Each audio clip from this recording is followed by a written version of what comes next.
हरे कृष्ण। भगवद गीता अध्याय 3 श्लोक संख्या 4। न कर्माणम अनारंभान निष्कर्मन् पुरुषोष्णुते न च संन्यासनादेव सिद्धिं समाधिगच्छति। न तो कर्म से विमुख होकर कोई कर्म फल से छुटकारा पा सकता है और न केवल संन्यास से सिद्धि प्राप्त की जा सकती है। तो भगवान यहाँ बता रहे हैं, क्योंकि अर्जुन पूछ रहा था कि अगर बुद्धि वाला अच्छा रास्ता है, योग वाला, फिर मैं क्यों कर्म में लगा रहे हो, मैं मोक्ष प्राप्त कर लूंगा। तो भगवान बोल रहे हैं, कर्म नहीं करने का मतलब यह नहीं कि तुम कर्म फल से छूट गए, यह संन्यास लेने का ये मतलब नहीं कि सिद्धि प्राप्त हो गई। कर्म नहीं करना, कर्म फलों से कैसे छुटकारा होगा। अभी कोई व्यक्ति बोले मैं कर्म नहीं करूंगा, मैं बैठ जाऊंगा, तो ये भी तो कर्म है बैठने का। अच्छा, लेट जाऊंगा, लेटना भी कर्म है। सांस ले रहे हो, बॉडी चल रहा है, कुछ तो कर्म हो रहा है ना, तो कैसे छुटकारा मिलेगा। कर्म हो रहा है तो कर्म के फल भी बनेंगे। और कोई कहेगा मैं संन्यास ले लेता हूं तो सिद्ध हो जाऊंगा।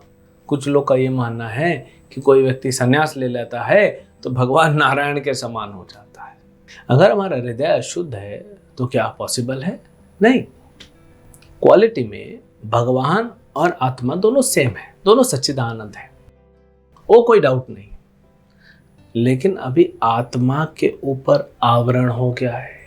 जैसे सोना होता है, जब वो खदान से निकलता है, सोने की खान होती है, वहाँ से जब निकलता है तो वो पोल्यूटेड रहता है, बहुत सारा मिक्सिंग रहता है, बहुत धूल मिट्टी और भी बहुत सारे पदार्थ उसमें लगे होते हैं। फिर उसको साफ करके प्रोसेस में डाल के उसको मेल्ट करके उसको शुद्ध सोना बनाया जाता है। तो प्रोसेस, कृष्ण भक्ति के प्रोसेस से क्या होगा, हमारा हृदय पूर्ण रूप से शुद्ध होगा। जैसे शुद्ध सोना चमचमाता है, ऐसे ही शुद्ध हृदय भी चमचमाता है। जब तक वो नहीं होगा, ऐसे लोग जिनका मन अभी भी इंद्रिय तृप्ति में है, जो अभी भी अधर्म के कार्य में लगे हैं, ऐसे लोग संन्यास लेते भी हैं तो सिद्धि प्राप्त नहीं होगी, उल्टा संसार में उत्पात करेंगे समाज में। तो ये यहां पे भगवान बता रहे हैं। तो कर्म फल और संन्यास। अब कई लोगों को लगता है कि कोई भी कर्म नहीं करना मतलब मोक्ष है, बट पता नहीं उनको भगवान कह रहे हैं कि कर्म नहीं करना भी कर्म है और उसका फल बनेगा, क्योंकि भगवान ने आपको रिसोर्स दिया है। मान लीजिए आप एक कंपनी में जॉब करते हैं, वो कंपनी ने आपको मोबाइल दिया, लैपटॉप दिया, घर दिया रहने के लिए, गाड़ी दिया और ऑफिस दिया। अब घर में सो गए आप, ऑफिस ही नहीं जा रहे हो, काम ही नहीं कर रहे हो, तो क्या आप बोल गए मुझे कर्म फल नहीं मिल रहे? अब फल तो नहीं, पैसा तो नहीं मिलेगा, लेकिन आपको उल्टा नुकसान हो जाएगा, क्योंकि जो रिसोर्सेज दिए हैं उसको यूज करने के लिए तो भगवान ने हमें शरीर दिया है, मन दिया है, बुद्धि दिया है, उसको भगवान की सेवा में लगा के हम अपने हृदय को शुद्ध कर सकते हैं। तो ये जो है कर्म नहीं करना, कर्म फल से छुटकारा नहीं देता, अपितु भक्ति के कर्म को करना वो हमें कर्म फलों से छुटकारा देता है। भगवद गीता में बताया ना, सो अल्पम अपि यस्य धर्मस्य त्रायते महतो भयात्। दूसरे अध्याय में हमने देखा, थोड़ा सा भी भक्ति करेंगे, स्वअल्प, अल्प मतलब थोड़ा, स्वअल्प बहुत थोड़ा भक्ति करने से भी त्रायते महतो भयात्, भव सागर को पार कर जाएंगे, बड़े महान भय को, दुख को पार कर जाएंगे।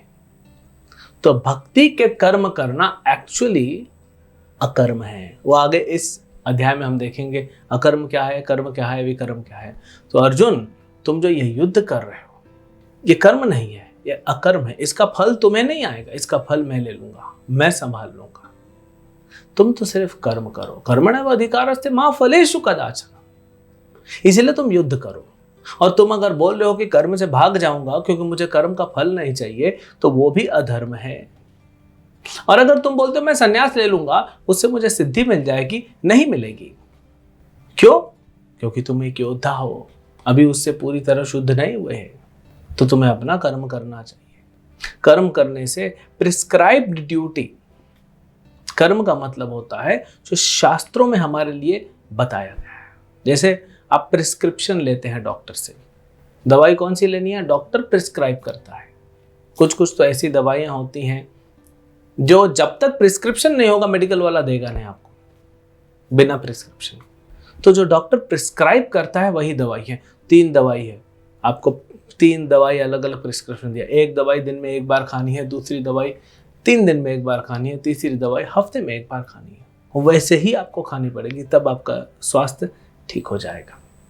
तो भगवान शास्त्रों द्वारा और गुरु द्वारा हमारे लिए कुछ कर्म निर्धारित करते हैं, प्रिस्क्राइब ड्यूटी। वो निर्धारित कर्म हम करेंगे तो क्या होगा, हम कर्म फल से छुटकारा भी प्राप्त कर लेंगे, और क्योंकि हम शास्त्र और प्रामाणिक गुरु के अनुसार कर रहे हैं तो हृदय भी हमारा धीरे धीरे शुद्ध होगा और सिद्धि को प्राप्त कर जाएंगे। वही असली संन्यास है। तो इसीलिए भक्ति के कार्यों में लगो अर्जुन। भगवान शुरू से ही बता रहे हैं, ऐसा नहीं है कि भगवान लास्ट में जाके भक्ति शुरू से ही बताना प्रारंभ कर दी। अल्टीमेटली भगवान अलग अलग एंगल से यही समझा रहे हैं कि मैं तुमको जो बोल रहा हूँ वही करो, वही तुम्हारे लिए श्रेयस्कर होगा। तो हम भी भगवद गीता को पढ़ें, समझें और वही करें जो हमारे लिए भगवद गीता में निर्धारित किया गया है। और अगर नहीं समझ में आ रहा है तो गुरु, प्रामाणिक गुरु के पास जाएं, उनसे समझें और फिर अपने हिसाब से जो है वो हमारे लिए क्या ठीक है उसको हम करते हुए आगे बढ़ें। तब हम कर्म फलों से छुटकारा प्राप्त कर लेंगे और इसी जीवन में रहते रहते सिद्धि को भी प्राप्त कर लेंगे। हरे कृष्ण।